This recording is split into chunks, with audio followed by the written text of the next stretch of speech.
JR, Grammy submissions as opposed to nominations now available. What is there to look for? So the submissions were revealed on October 4 for first round voting, which goes up to October 15.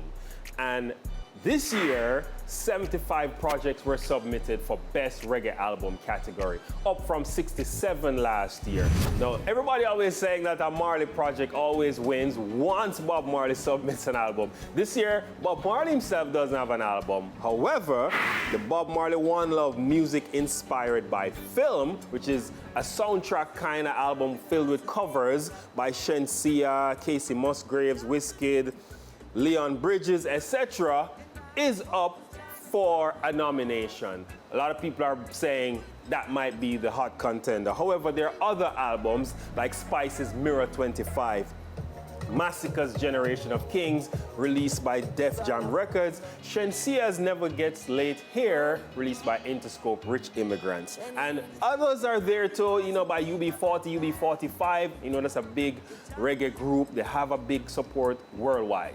But the Marleys would be the early favorites based on their track record. Not just based on the track record, the Grammys are about voting. So if you don't have a vote, you don't have a chance to say who will win.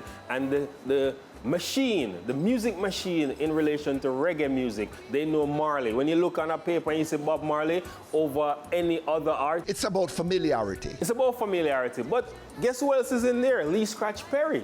He has 2 albums submitted. Lee's a former Grammy winner. He's now deceased, but people know Lee Scratch Perry's name. And when they see it, it will register. People like George Nooks also in there. Stark Ashley, whose album was #1 for about a week in Jamaica.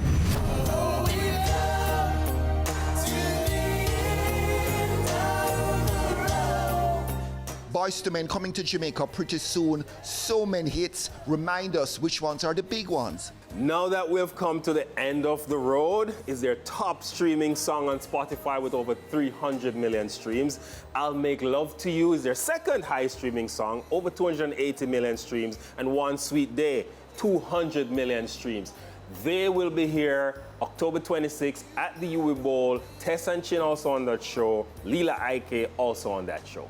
And the show is called Boys to Men Live, October 26th.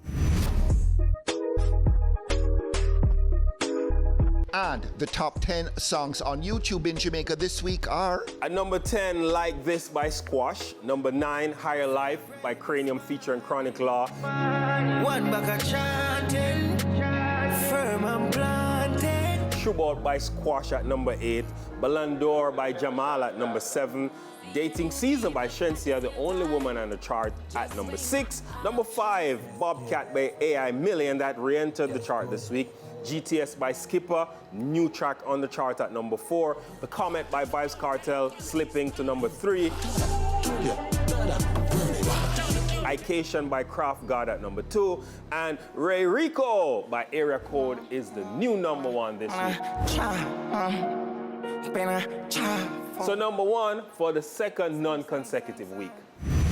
And 2 bits of information I found interesting. One concerning a new Cartel rum and Shenseea's lick. So Cartel been giving away bottles of Hennessy on his club appearances, but he's about to launch his own new rum. And of course, he had street vibes back in the days, but he's coming now with a new label, new everything, according to people close to him. Before his show. Should be, because Cartel told me in our interview that he's launching the rum soon. And Shenseea?